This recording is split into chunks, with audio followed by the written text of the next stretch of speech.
掌门师兄，我要告假，回家探亲。沈长黎，你还有亲可探呀？我15岁入清玄宗，315岁那年被尊为长黎剑尊，在他们眼里，我该早断凡尘，心如寒铁。乡亲，你们见过我家长黎吗？他去仙山了，说学成就回来。爹娘，我学会仙法就回来看你们。那是我15岁离家时说的话。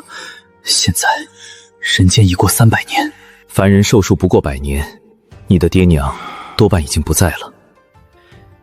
在不在，我都要回去看看。你如今身份不同，恐生事端。无妨，我只回家吃顿饭。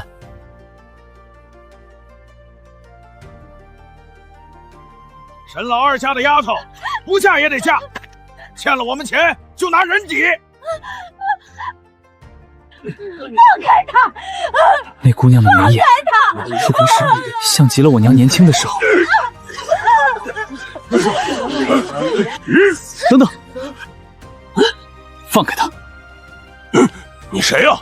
我姓沈，回来探亲。沈家哪来的亲戚？沈老二一脉穷的锅都揭不开，还能有穿这么干净的亲戚？怕不是这丫头的野男人吧？瞧着倒人模人样，就是脑子不好，连镇上赵家的事情也敢管。你快走，赵家在镇上有人，你惹不起的。你叫什么？沈小荷。沈小荷，300年后，我竟还能在世上听见沈家的后人叫我一声同姓。林婆婆，您没事吧？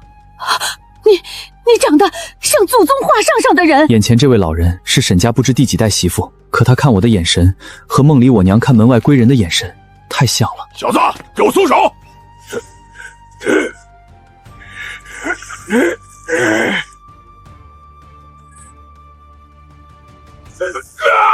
我的手啊！找死！你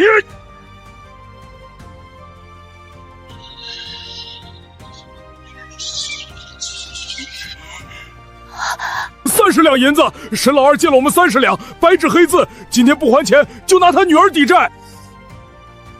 凡人拿零食，是祸不是福，够吗？够！赵家哪里是正经讨债？沈老二生前明明只借了5两银子，就是3年滚到30两，这摆明了是看沈家孤儿寡母的。你胡说八道！借据在他们手里。可他们改过数。你疼。债清了，滚！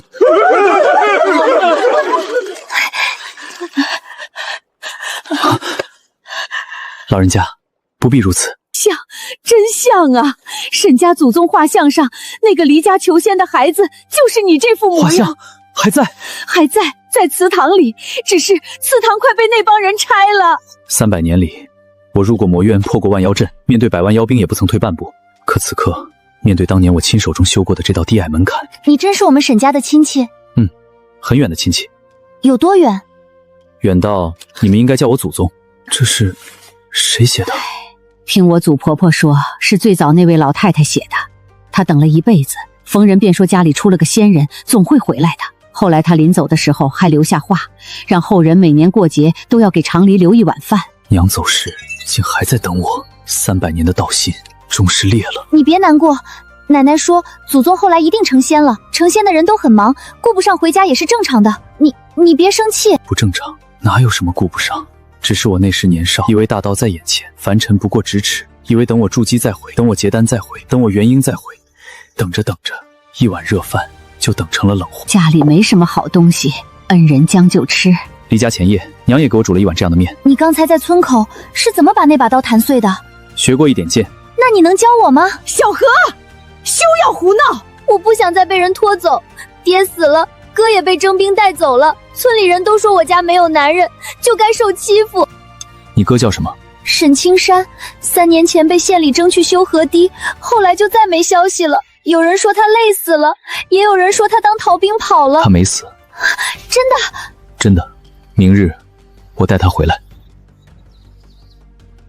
你就是昨天打伤赵家人的那个外乡人？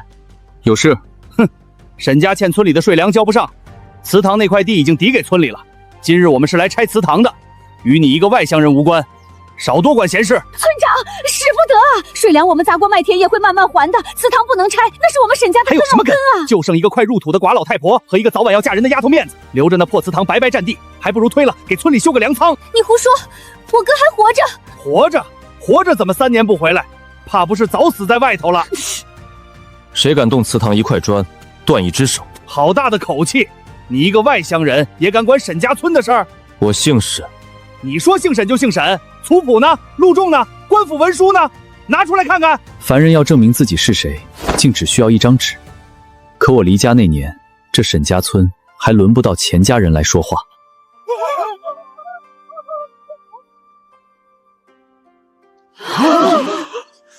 祖宗，这是祖宗显灵了！装神弄鬼，都愣着干什么？给我拆！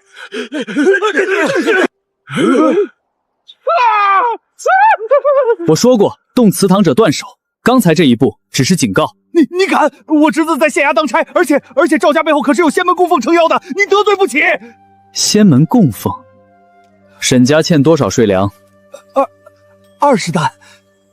没有那么多，本来只有3担，是他们年年加力。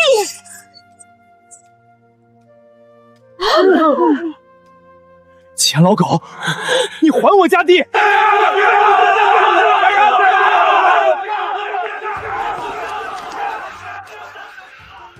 仿佛还能闻到300年前的那一点饭香。娘，长离回来了。在他们眼里，画像显灵救中自明，账册飞天，已经是神仙手段。可对我而言，这只是300年后迟来的一次归家。打死他！你们敢动我，赵家仙师不会放过你们！黑风观的仙师就在镇上，他一句话就能让你们全村遭灾。黑风观的人很厉害。黑风观，这名字不像正道，更像旁门邪修占了凡间香火，自称仙门。镇上人都说他们会招雷，还会请鬼。赵家每年给他们送很多银子，村长也给。他们来过沈家？去年冬天来过一次，说我们祠堂下面有灵脉，要我们迁坟。奶奶不同意，他们就让村长加税粮。难怪沈家被逼到这个地步。我离家前，村东这条山脉确有一口灵眼，但灵气稀薄，若被邪修强挖，不但祖坟毁尽，整个沈家村都会变成死地。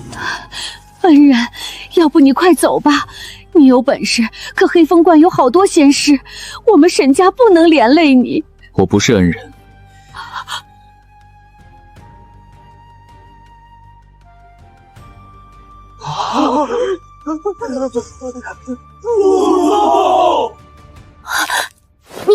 你真是沈长离？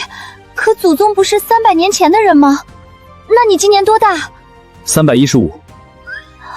看着也不老啊。这丫头胆子倒是比她祖辈大。快给祖宗磕头，我这就去把家里唯一这只老母鸡杀了，给祖宗接风。鸡留着下蛋。那怎么行？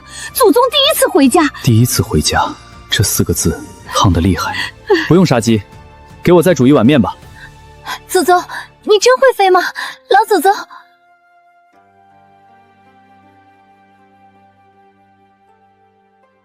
那你能不能把我哥带回来？血脉牵引比昨日更清晰了。沈青山确实还活着，但气息虚弱，像是被困在极阴冷的地方。今晚就去。我也去。你留在家里。可那是我哥。这眼神倒像极了我年少时看着我娘说仙山再远我也不怕。那就学会第一件事。什么？别拖后腿。我学。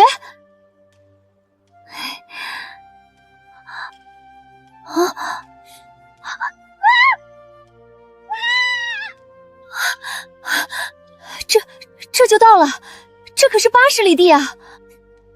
老祖宗，你刚才怎么不早说？你包袱绑得挺认真，红白相冲，阴气极重。这是赵家。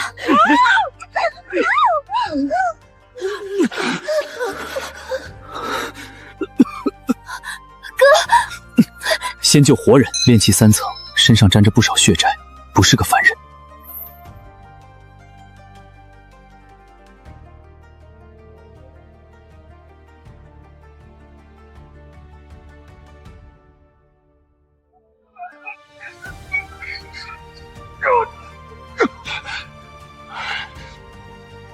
谁敢坏本仙师法事？沈家人。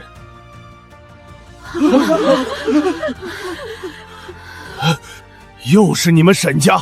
来人，把这小贱人也抓了，正好给我儿做妾。用活人配冥婚，谁教你的？凡人命贱，能陪赵少爷下葬是他们的福气。原来如此。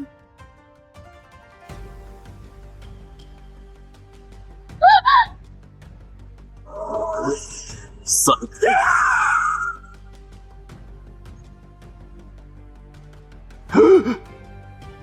你是哪一贯的？前辈饶命，小的是黑风观外门弟子，有眼无珠，不知前辈驾临，城北黑风观在哪里？去救人。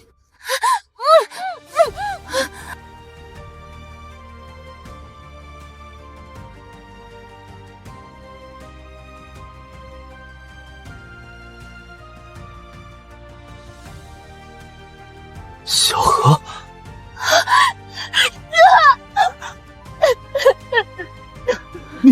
你别嚣张，我明日就去县衙报官。县太爷可是我赵家的。明日交官。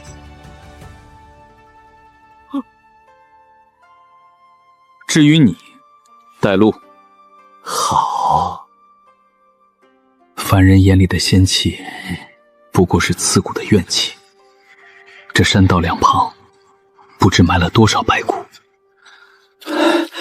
老祖宗，黑风观里真有仙人？有修士。和你一样？不一样。怎么不一样？真正修道者修的是天地清气，求的是心中无愧。黑风观这些人借凡人香火炼生魂夺灵脉，连邪修都算不上，只是一群披着道袍的蛀虫。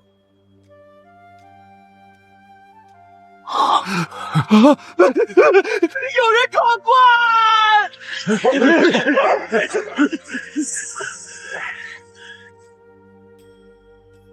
筑基初期，凡间什么时候出了你这号散修，敢闯我们黑风观？知道我们观主是谁吗？沈家村的灵脉是你们要挖？哟，原来是为了那条废脉来的。怎么，沈家请你来护坟？是。既然一个破村子也配占着灵脉，我们黑风观替天行道，取那条灵脉建法坛，是他们祖坟有幸。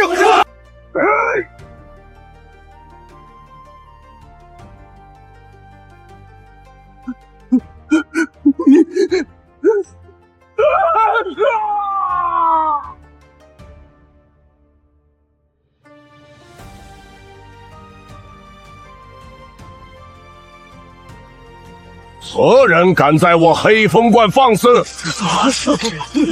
拜见观主！看不穿，完全看不穿。凡是看不穿的，必然是天差地别的境界。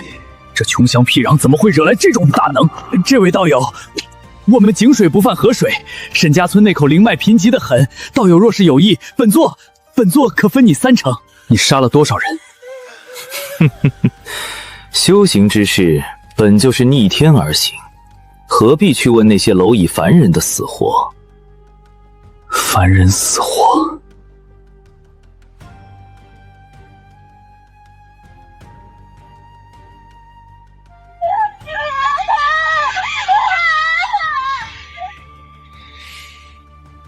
，300年了，他未曾在人间出过剑。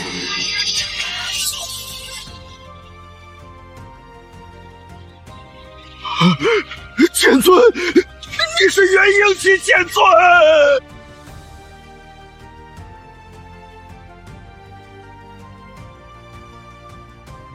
前辈饶命！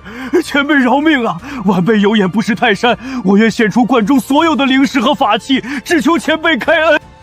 晚了。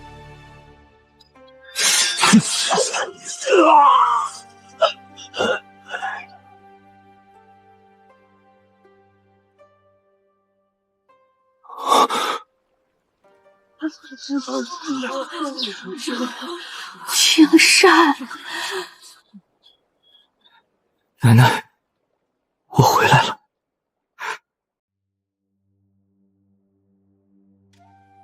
活着就好，活着就好。你还知道回来？你知不知道奶奶病了多少回，赵家都要把我卖了？是哥没用。你是没用，就行。如果300年前我回来过一次，我娘是不是也会这样骂我，再抱我？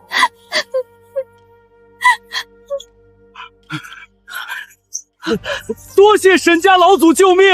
多谢！往后沈家村不许再逼债卖女，不许侵孤寡田地，不许借仙神名义欺人。谨遵老祖教诲。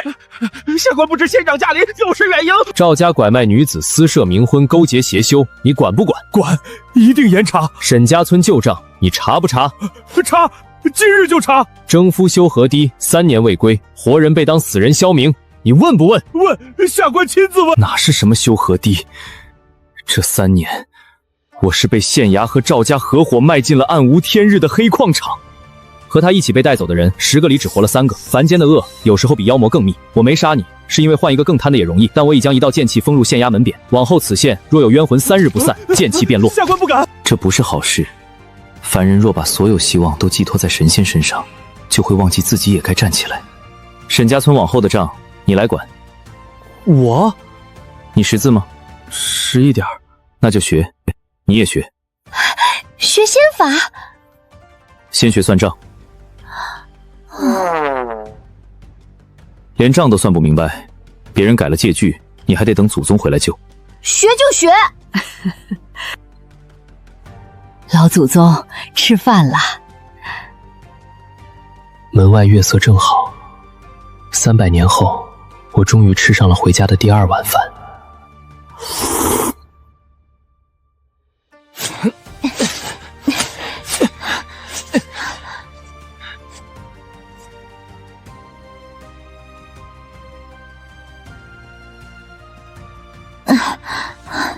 老祖宗，这是你爹娘吗？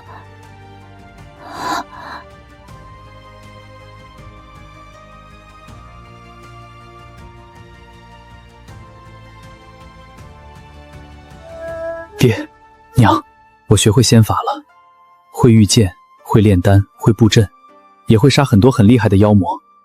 师门待我很好，掌门师兄嘴硬心软，师侄们见了我都怕。可我回来晚了。娘，你那年给我的铜钱，我一直带着。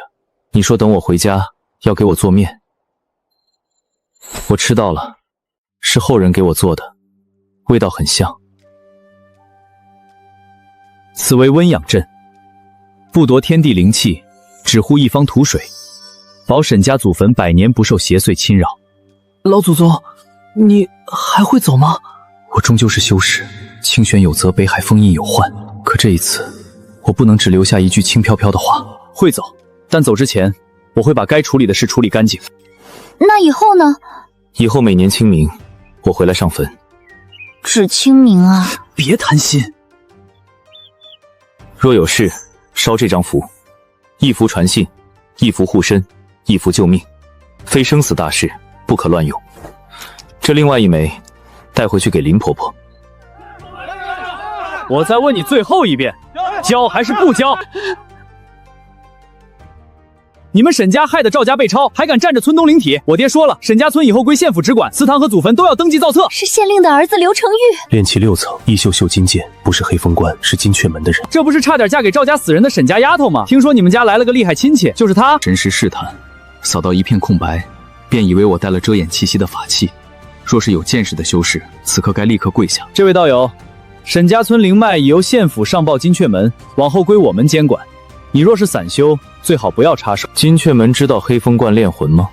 黑风观之事，自有宗门处理。倒是你私自灭观，杀戮过重，怕是要跟我回金雀门解释。黑风观害了那么多人，你不抓他们，反来抓救人的，你算什么东西？这里有你说话的份儿。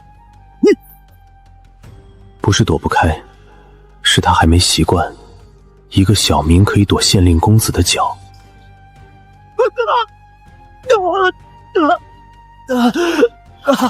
撒旦！相喘气过重，根基不稳。金雀门若都是这等水准，也难怪黑风观能在他们眼皮底下害人。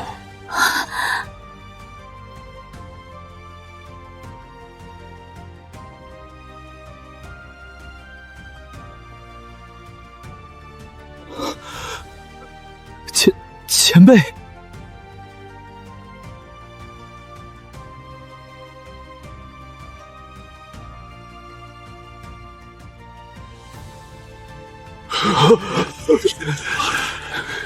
长离剑尊，你门下弟子替县府多凡人祖坟灵脉，知道吗？晚辈不知，剑尊恕罪，晚辈立刻亲自来查。不用亲自来，派个懂规矩的来，3日内给沈家村一个交代。是，谨遵剑尊法旨。县令昨日答应严查，今日你就来夺地，看来我留在县衙门眼里的剑气，他没看懂。县长饶命！青山，带上账册和证据，亲自去县衙。你也去。我看着他们怎么审案，怎么写状纸，怎么按手印。沈家不能只靠我一剑，你们要学会自己站在堂上说话。老祖宗，我今天看见刘承玉跪在堂上了，他以前可威风了，路过街上谁都要给他让路。可今天县太爷一拍惊堂鱼，他吓得话都说不利索。我还看见那些被救的姐姐来作证了，她们以前都不敢出门，今天在堂上哭着把赵家做的坏事全说了出来。很好，所以我想修仙。前面和后面有什么关系？有关系，我要是厉害，就没人敢逼他们闭嘴。修仙并不是条好路，凡人看修士御剑成风，只见风光，却不见背后的累累尸骨。这300年里，我见过太多天资绝艳的人死在秘境，死在雷劫，死在同门背叛，也死在自己的心魔里。昨日我替他种护身符时便看出来了，他身具木火双灵根，资质不差，又真的知道踏进仙途意味着什么吗？修仙很苦，我不怕苦，会离家。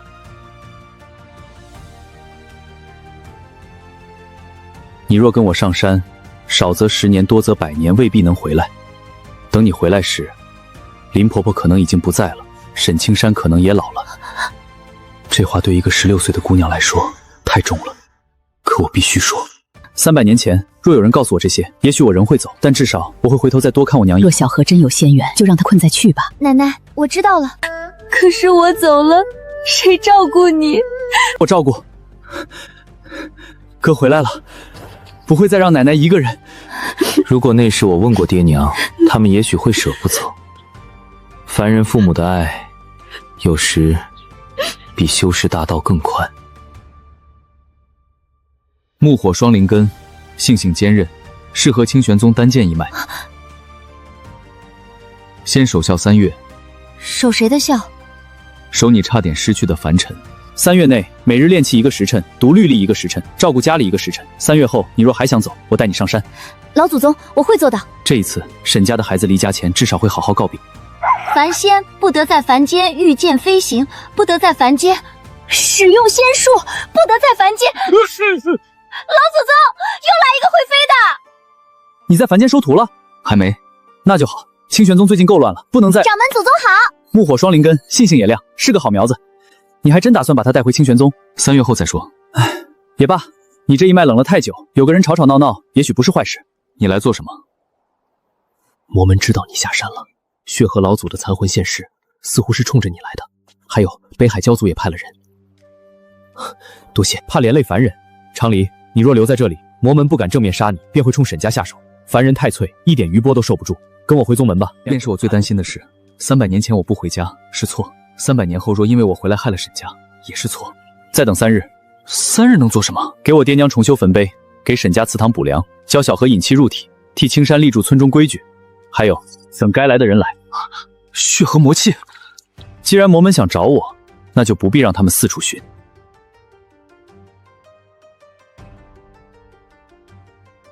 这里是沈家村，是我爹娘埋骨之地，有些债正好在这里清一清。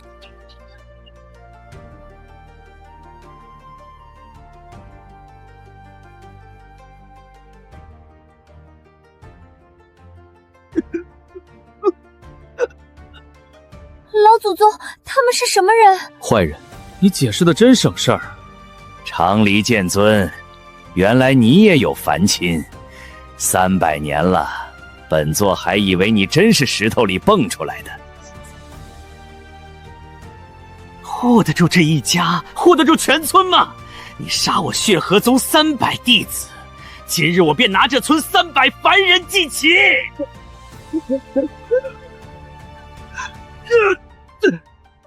你们冲我来，欺负老人孩子算什么本事？凡人也配合本座说话？剑尊好大的火气，我今日心情确实不好。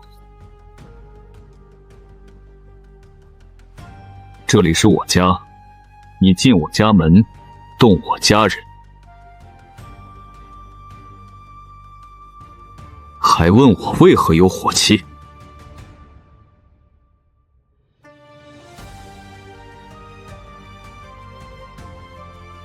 我来。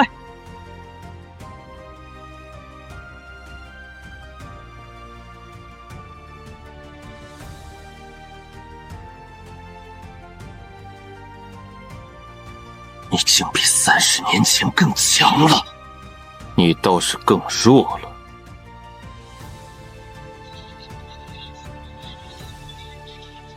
司堂，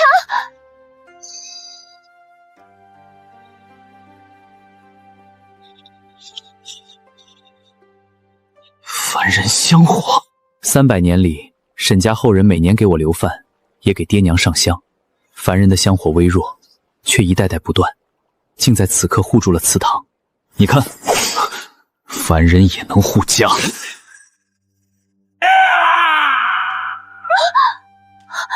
沈长陵，你护得了他们一时，护不了一世；你护得了他们一时，护不了一世。你是修士，早晚要走。等你走后，他们还是会老，会死，会被人欺辱。这话恶毒，却不是全错。修士寿元漫长，凡人光阴短暂。我能杀一个血河老祖，却不能替沈家后人过完所有人生。你看，你也知道，凡尘是你的弱点。只要他们还活着，你就永远成不了真正无情的大道。谁说大道要无情？我15岁离家，300年没回来，这是我的错。可我不会为了证明自己无情，再错一次。牵挂越多，破绽越多。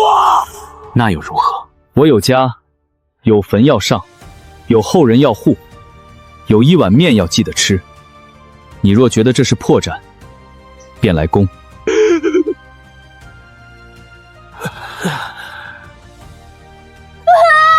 奶奶，我刚才差点死了。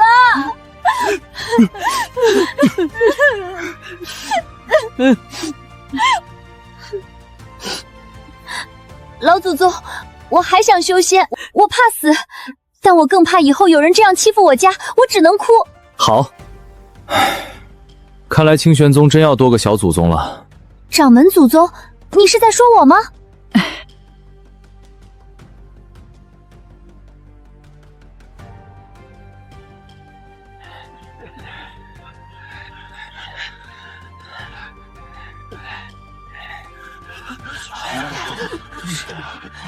金阙门监管不力，纵容外室弟子勾连县府，夺取凡人灵地。今日特来赔罪。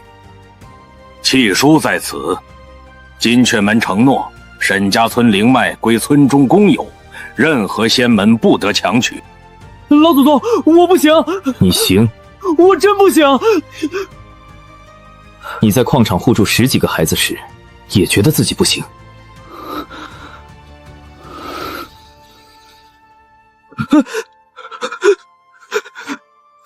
怕也拿着。我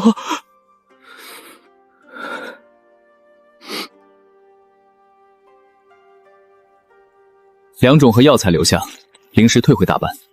剑尊，可是赔礼不够，若有不满，金阙门定当。凡人守不住太多，剩下的灵石换成3样东西。第一，派正经医修每月来村中义诊一次，为期10年。是，晚辈记下了。第二，在县学增设寒门名额，沈家村孩子可免费入学。第三，金阙门在此地设监察牌，若再有修士借仙门之名欺压凡人，村民可击牌告状。剑尊所虑深远，晚辈受教。银钱终有花完的一天，威慑也会随时间变淡。可是读书、医药，还有一条能告状的路，这些会让一个村子慢慢长出骨头。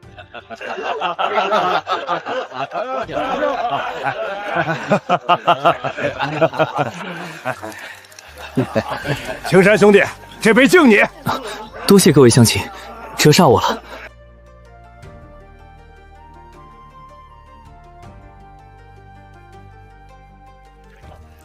这酒真烈。宗门催了。催了。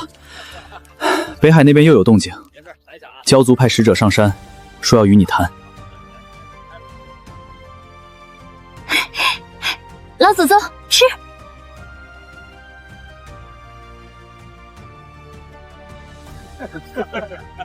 我还会走，但这里从此不是回不来的旧梦。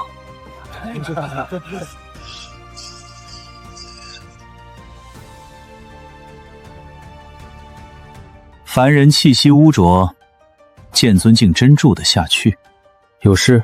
哼，我叔父死于你手，北海需要一个交代，否则就拿你们沈家人的命来填。呵呵，你叔父吃人时，给7城百姓交代了吗？那是沿海凡民自愿献祭，换我北海庇护风调雨顿。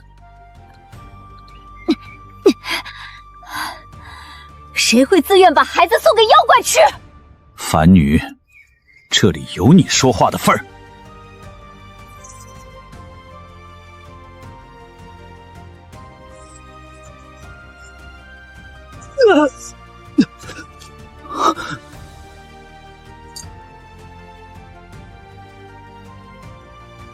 这是我家后人。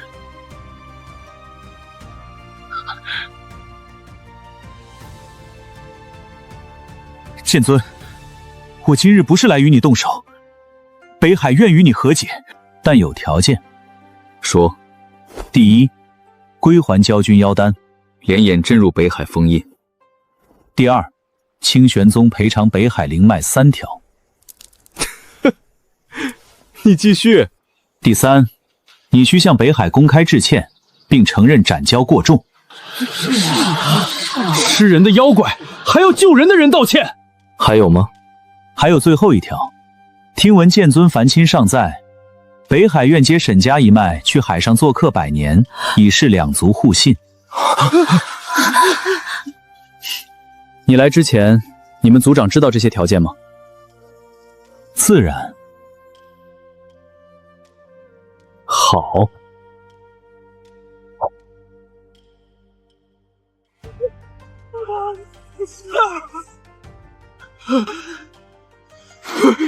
沈长林，你敢杀使者？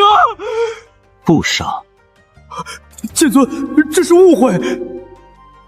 你要扣我沈家一脉做人质？敖烈擅作主张，北海院交由剑尊处置。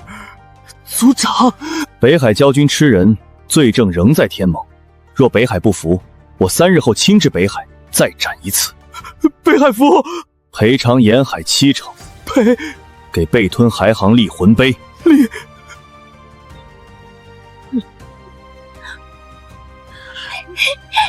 老祖宗，你刚才好威风。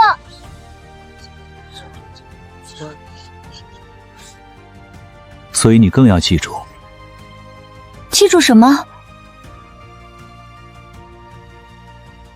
真正有本事的人，不该把威风用在弱者身上。沈家从村里最弱的一户重新站了起来。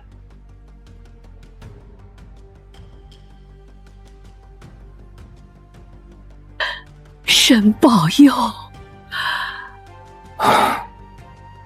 我也该走了。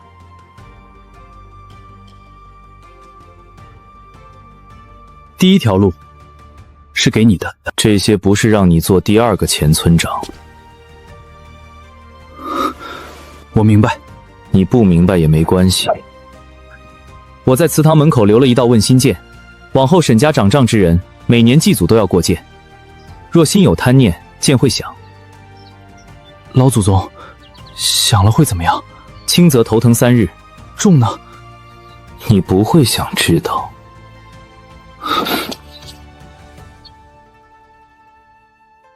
第2条路是小河的，3月后，你若仍愿修仙，掌门师兄会派人来接你入清玄宗外门。你不会因为是我的后人就直接拜入主峰，必须从杂役和外门试炼走起。啊，我还以为能直接当老祖宗的徒弟呢。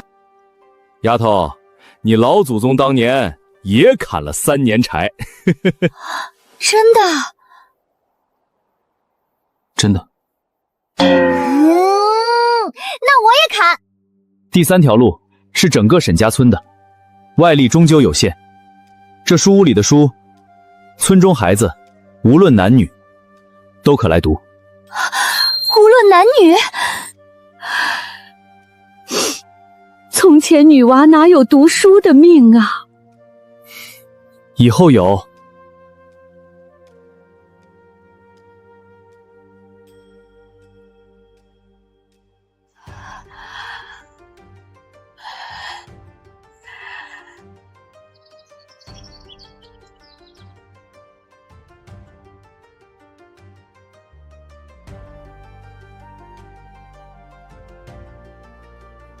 拿上吧，一定要常回来啊！谢谢，真的不用了。老祖宗在山上想家了，就煮一点。老祖宗，你清明一定回来。中秋呢？看情况。过年呢？若无大战，便回。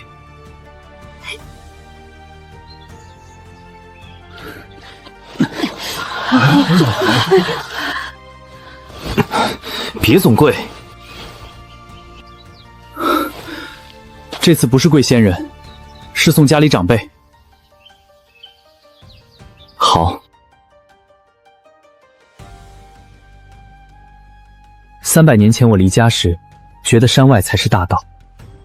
300年后才知道，回头处也是道。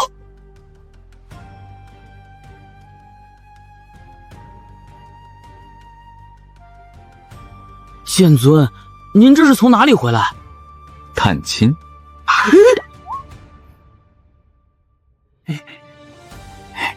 剑尊，听说凡间的亲戚都叫您祖宗，是真的吗？剑尊，未来小徒孙资质如何呀？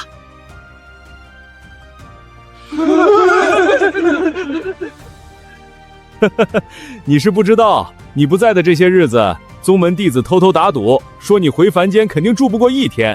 结果你不但住了半月，还差点把凡间县府和金雀门都重整了一遍。很好，常理，你真的变了。变弱了？不，剑更稳了。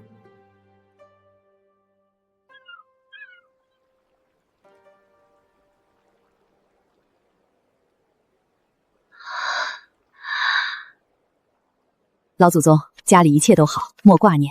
青山已经能自己管村里的账了。叔父开课第1天来了23个娃娃，有11个都是女娃。小何临走哭得凶，但出了村口就没再回头。逢年过节记得回来吃面。老祖宗，我没后悔。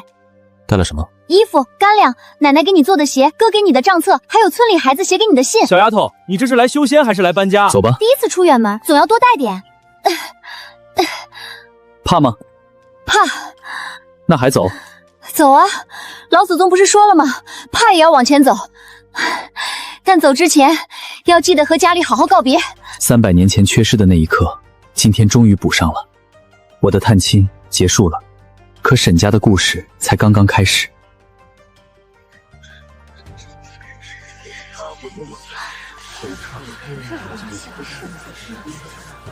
姓名？沈小河。籍贯？沈家村。引荐人？我家老祖宗。听好了，入外门后不论出身，只看勤勉。莫说你只是剑尊后人，就算你是剑尊亲传，也要从挑水劈桥开始做起。我会挑水，也会劈柴。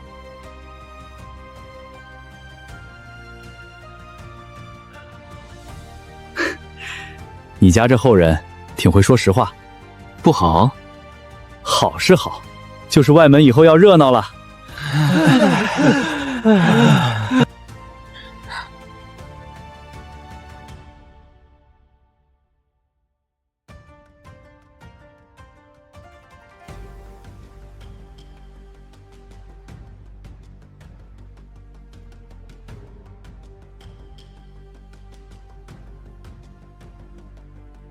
你以前学过？学过一点。谁教的？又是你家老祖宗。嗯。怪不得这么厉害，原来早有人开小灶，还说不靠出身呢，装什么呀？你要是心里不服，明天挑水，我们比比。谁要和你比挑水？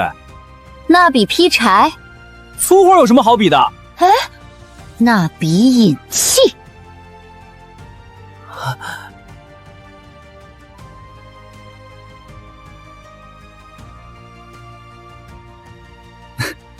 这小丫头的性子像你？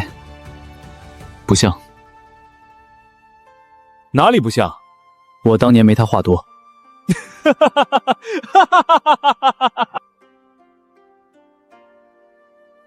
那是林婆婆给她烙的干饼，早就硬了，她舍不得一下吃完，每天只咬一点。奶奶，哥，我今天没丢人。老祖宗，我也没给你丢人。心软了？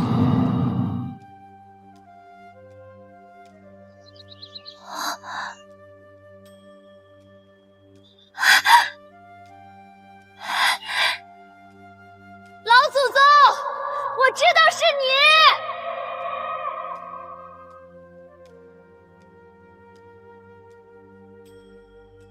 老祖宗，我知道是你。沈长离忽然觉得有些后悔，而掌门师兄为此足足笑了一整日。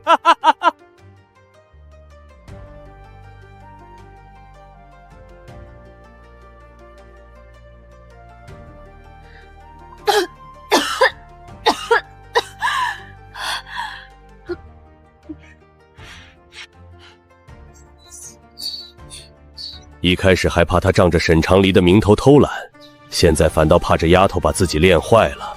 沈小荷很快在外门出了名，不是因为她家世，而是因为她太能吃苦，这让原本最受瞩目已是练气二从的秦昭感到事事被压了一头。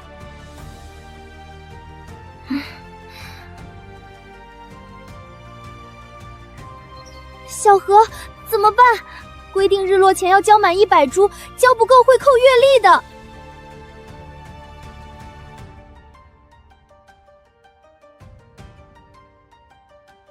这不是意外，是剑痕。有人在我们的试炼里做了手脚。先踩。可是时间不够了，马上就要日落了。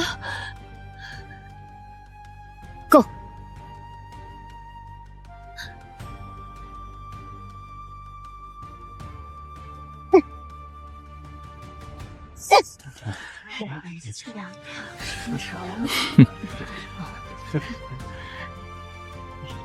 日落前，他不仅交够了100株，还多出20株，补足了同队姑娘的缺口。手怎么弄的？有人割我的篓。你说有人割就有人割，证据呢？我没说是你，你急什么？乡下丫头，你别血口喷人！割篓子的人剑上缠了金丝，整个后山只有你用金丝剑。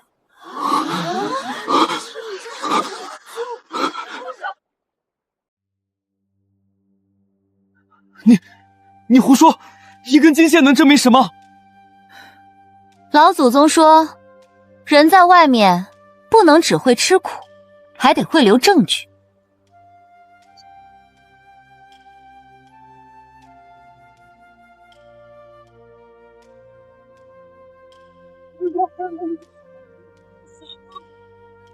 同门相害，成何体统？罚入寒潭思过10日，扣半年月历。你不就是仗着有个剑王老祖吗？是啊，但我今天采的120株凝露草，是我自己一点一点爬上石壁摘的。你要是不服，等你从寒潭出来，我们再比。你这后人倒是一点亏都不吃。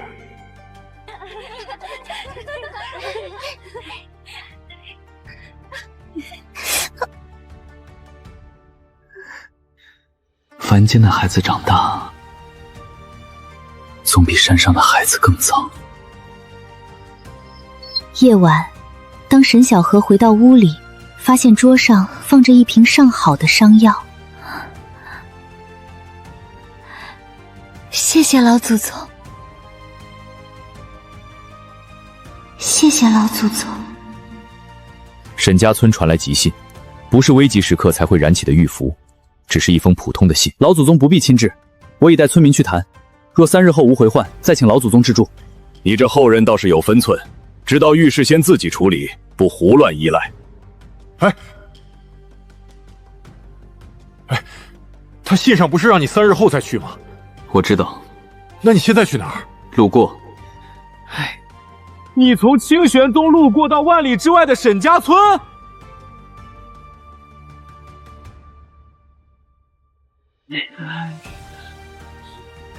沈青山，不是我们李家不讲理，上游那条水渠是我们李家出钱修的，这水想怎么放，自然是由我们说了算。4条水脉本就是3村共用，现在白石镇水满为欢，我们沈家村的庄稼全要旱死，这叫讲理？小灵山的仙师都说了，这水渠改得合乎天时。凡人不懂水脉之理，休要在此聒噪乱说。好，既然说不通，那我们就去县衙击鼓鸣冤。县衙？你去问问县太爷。我们李家的案子，他敢接吗？金雀门监察牌上写得清楚，小灵山若要插手，就请你们派长老来与金雀门对峙。大胆凡人，你敢拿金雀门压我？我不是压你，我是按规矩说话。废话什么？把图给我抢过来！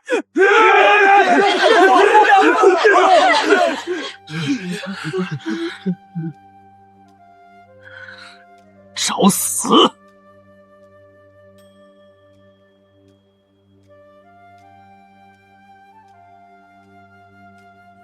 小令山弟子，谁许你对凡人纵法？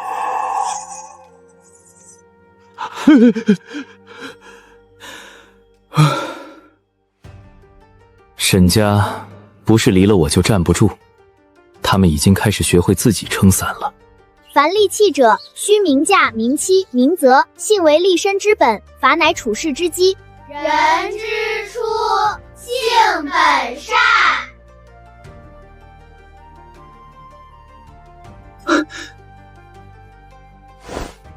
老祖宗，中秋回来了就好，饭正热着。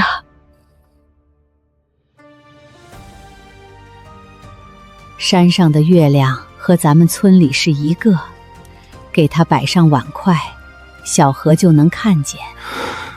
老祖宗，水渠的事儿妥了。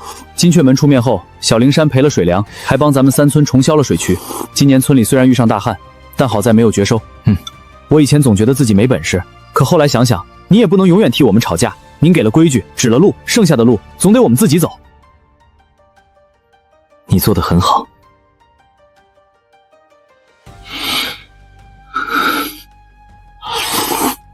云海里有会发光的鱼，单房若是炸炉，能把人熏得浑身漆黑。掌门年轻的时候还被山上的灵鹤追着啄过。沈长爷，你讲故事能不能别带上我？那只追人的灵鹤，后来成了我们宗门的护山灵兽。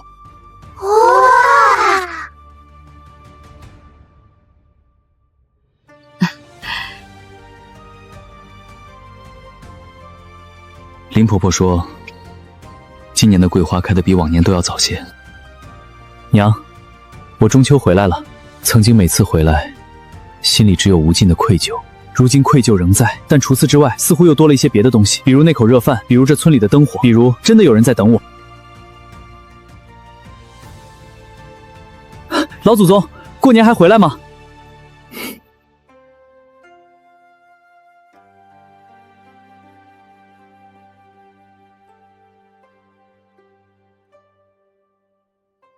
回，是吗？回。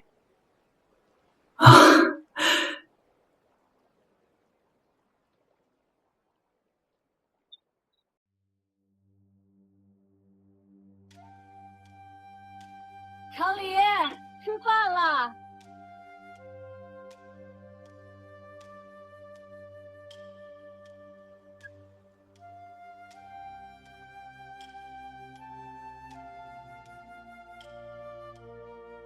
愿，这是愿力。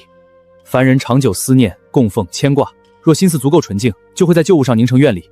你娘留给你的铜钱，沈家后代又在祠堂里供了你300年，这东西如今已经不是普通的铜钱了。这枚铜钱明明那么轻，握在手里，却像压着沈家村300年的袅袅炊烟。若将它炼成法器，能护神魂。你如今剑意太盛，度化神劫时最怕心魔反噬，这枚铜钱或许能保你一命。化神劫，修真界所有人都以为我会是最快化神的剑道天才，只有我知道，我的心魔一直都在那里，不是什么绝世魔头，也没有造下无端杀孽。我的心魔只是我娘坐在那个旧门槛上等我回家的身影。从前我不敢去直面，如今我回了家，却更加清楚地知道，有些遗憾永远也无法补回。常理，你该闭关了。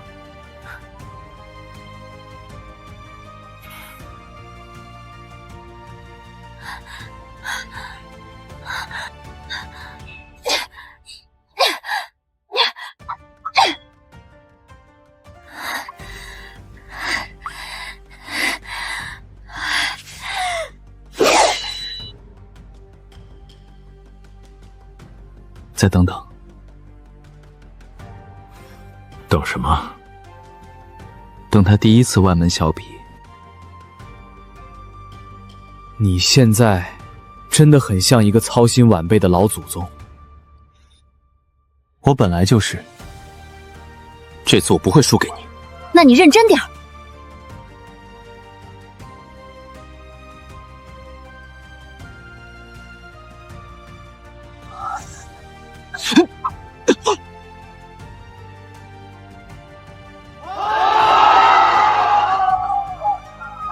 我输了，下次再比。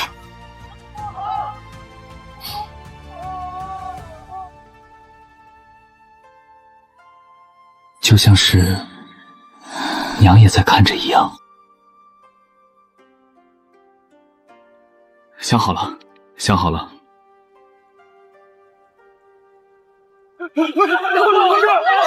掌门祖宗，老祖宗会没事吧？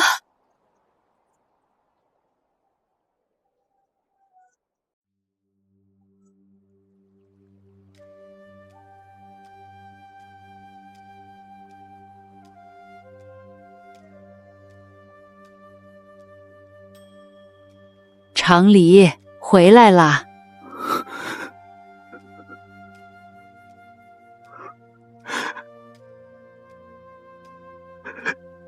娘，长高了，也瘦了。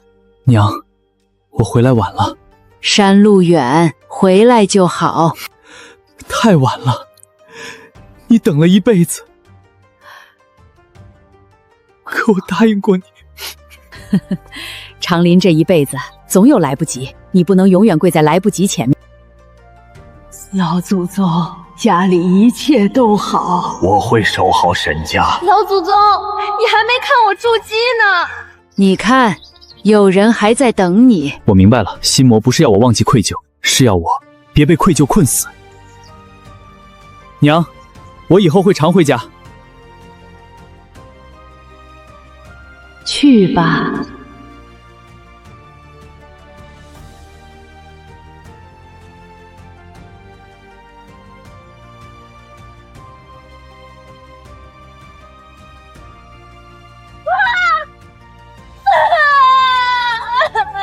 沈长林，你可真会吓人。整个清玄宗上下都以为，刚刚突破化神的沈长黎最少也要闭关3个月，甚至3年。你要去哪儿？回家。你刚化神，境界不稳。稳？你至少装一下刚渡劫后虚弱的样子，行不行？哎，我也回。沈小河，你月课还没交。课业重要。可是你化神了，这么大的事，我奶奶和我哥肯定想知道。我替你说。那不一样。你们，沈小河，回来双倍交月课。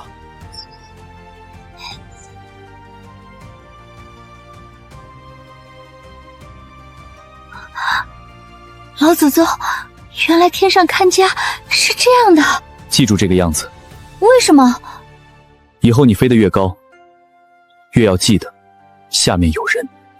奶奶，你不知道那个雷劫有多吓人，轰隆隆的。可是老祖宗特别厉害，一下就过去了，连掌门祖宗的脸都吓白了呢。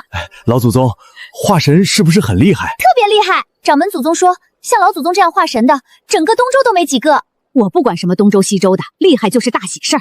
奶奶这就进屋给你们煮面去。今天这么高兴，每晚握2颗荷包蛋。老祖宗，您现在修成化神了，是不是就离我们这些凡人更远了？不，那是什么？是更能回来。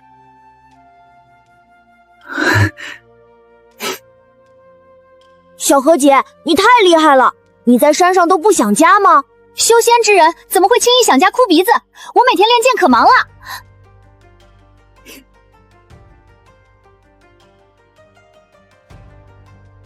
爹，娘，我过了。我的乖孙啊，快救救他啊！我疼，我蛇。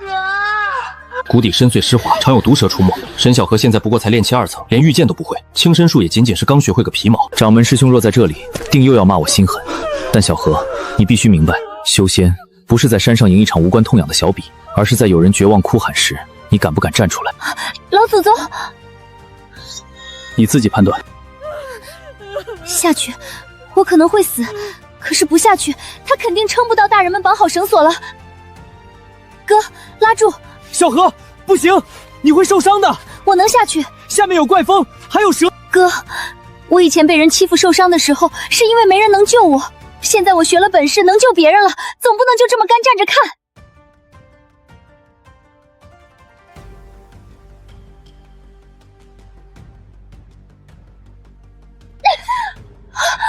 老祖宗说过，非生死大事不可乱用，我还不需要。松开！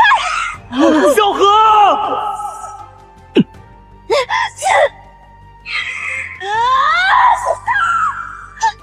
别怕，姐姐带你回家。小河，你是我们家的大恩人。别，李婶，你快起来，我受不起的。老祖宗，我做的还行吗？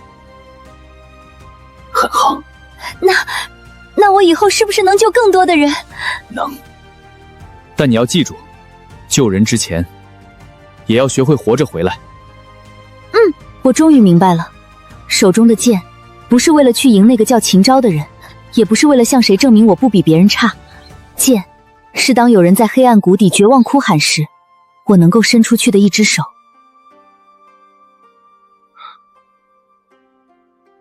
啊？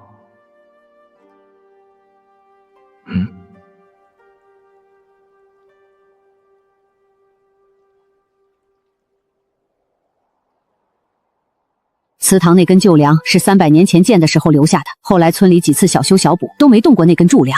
也就是说，这封信在你爹娘手里写下后，在梁里足足藏了300年。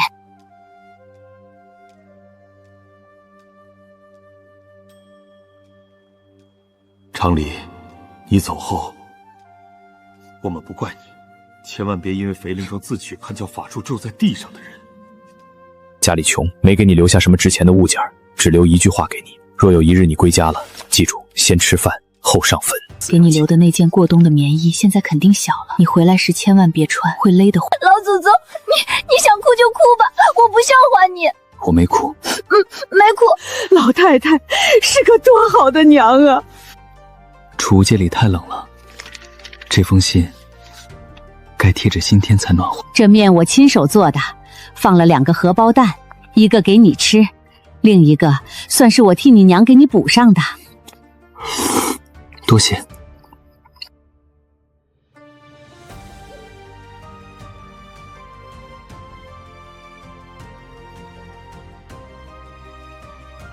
300年来，我一直把遗憾当成心魔，以为自己欠了死人太多。可爹娘留给我的最后一句话，却是叫我先顾活人。原来他们不是要我困在坟前，是要我回家看看，然后继续好好活。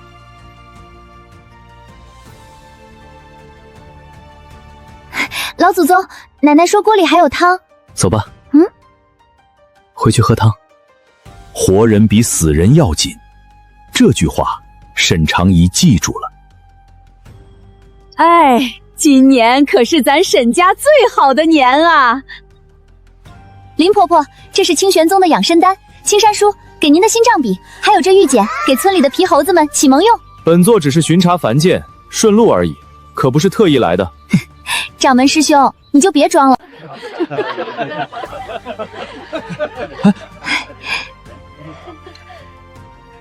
我有几百年没过凡人的年了，感觉如何？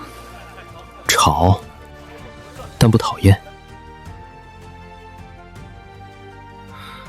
沈家先祖在上，今岁风调雨顺，村中添丁3人，入学孩童37人，田侧无争，水渠无损，小河入仙门，常离老祖归家。你以后真每年都回来。若有大战呢？打完回来。这话倒像你。给我的。过年都要压岁，老祖宗年纪大也得有。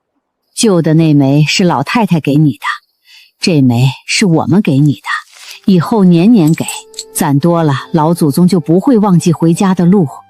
不会忘。老祖宗新年快乐！老祖宗新年快乐！新年快乐。300年，沈长离终于又过了一个家里的年。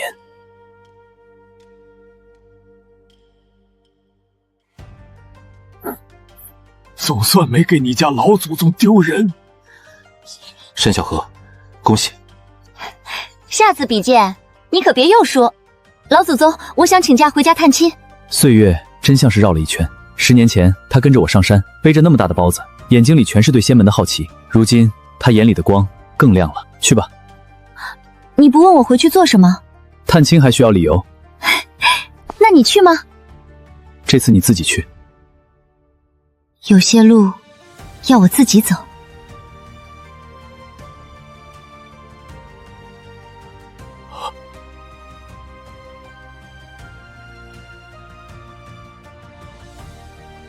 修士第一次独自回家，总要有人远远看着。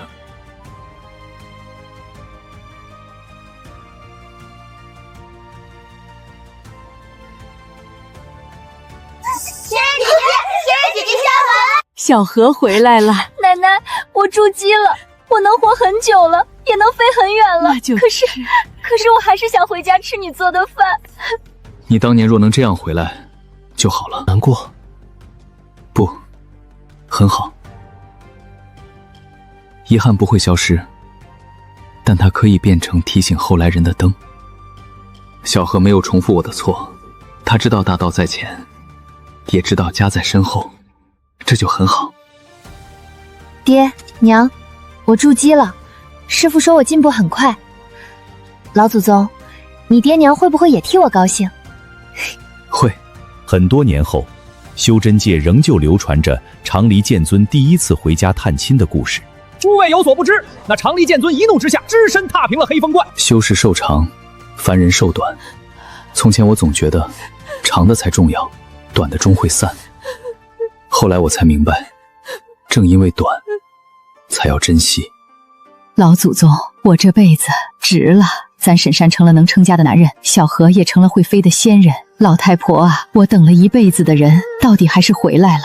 奶奶，我记住了，我一定记住。以后咱们沈家要好好的。生老病死仍旧令人难过，可这一次，我们好告别了。老祖宗，我这辈子没让问心剑想过。我知道。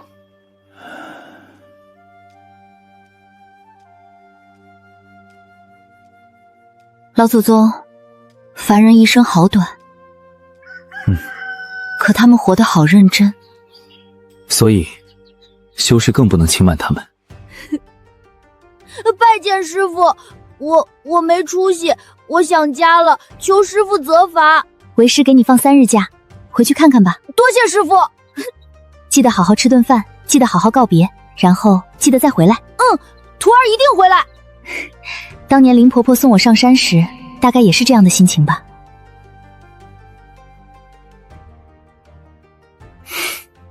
沈家村又换了一代人。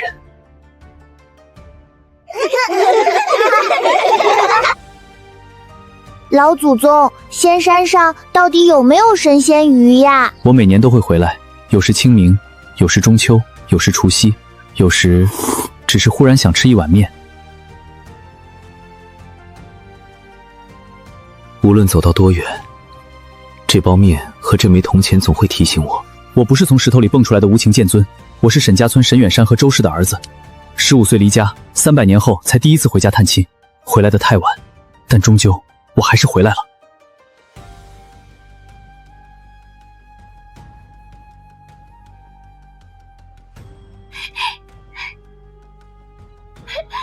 老祖宗，吃饭了吗？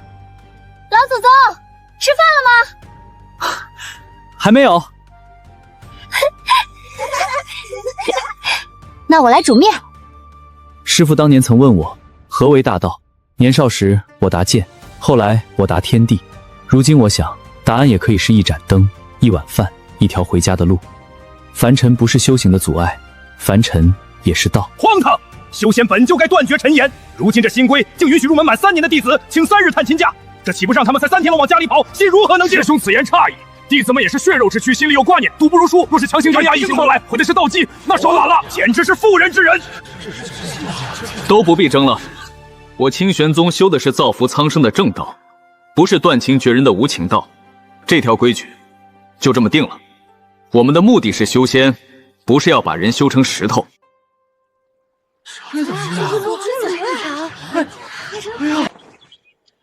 规矩实行第1年，下山的弟子并不多，大家明明想家，却怕被同门笑话道心不坚定，都在硬撑。身为正式弟子，竟敢私自离宗，你可知罪？弟子知罪，可家里传来消息，我娘病重，我怕请假会被师兄们骂没出息。你娘病情如何？弟子还没来得及看，就被抓回来了。派一名医修随他下山，药材从宗门领。沈长黎，你说我是不是也该回去看看？掌门师兄还有亲人？亲人应当没了，但祖宅可能还在。什么时候走？你是掌门，道理比我会说。你啊，还是这么一副德行。冒昧打扰，在下远游至此，不知可否讨一捧这桂花树下的土？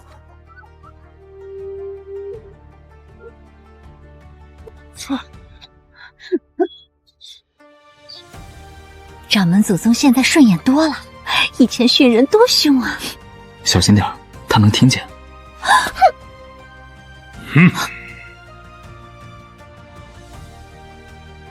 回家这件事，也许真的会传染，但这绝不是坏事。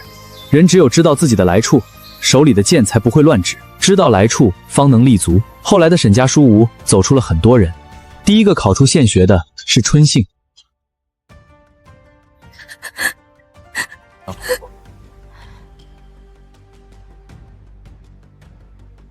我想知道，别人欺负我的时候，我到底能不能说不？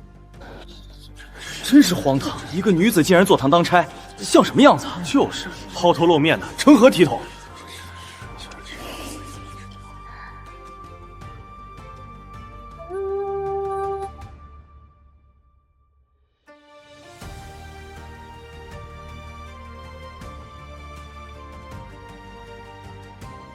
大魏律例第7卷，哪一条写了女子不可为例？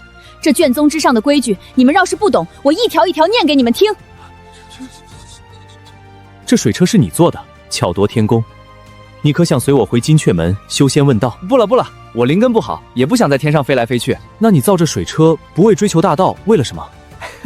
我就想让村里人挑水的时候能轻巧一点，这水车能省30%力呢。那修士将水车的图纸带回了金雀门气堂，高高在上的气堂长老亲自修改阵法，这架水车竟成了全凡境推广的农器。第3个出名的是沈青山自己的儿子，他没有灵根，却最爱听沈长礼讲山河地理。15岁那年，他徒步走遍县道，画出了这张比县府地志还要精准的水脉图。长礼，你看，我们沈家也不一定非得人人都要修仙。是，能脚踏实地，好好做人也很好。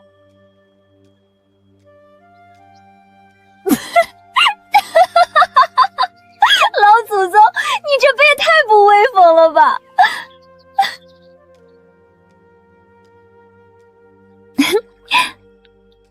那你想写什么？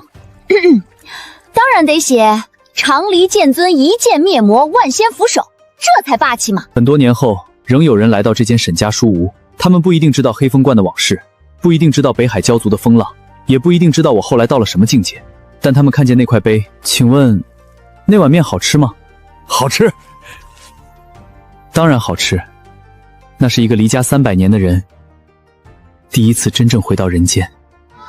我收到最后一枚铜钱，是很多很多年后。那时沈小河已经能独当一面，沈家村也换了好几代人。每年除夕，沈家后人都会给我一个红封，里面放着一枚新铜钱。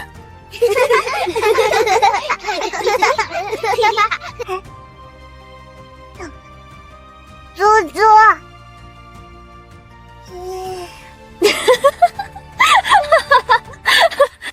岁月往前走，红枫越来越多。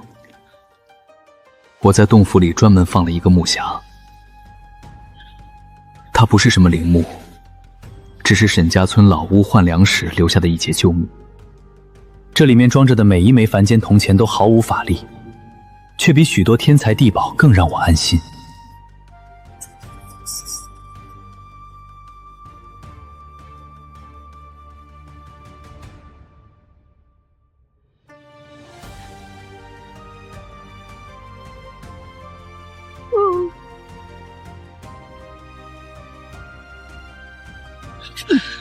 为什么一堆毫无灵气的凡铜，竟然比清玄宗的虎山大阵还要难破？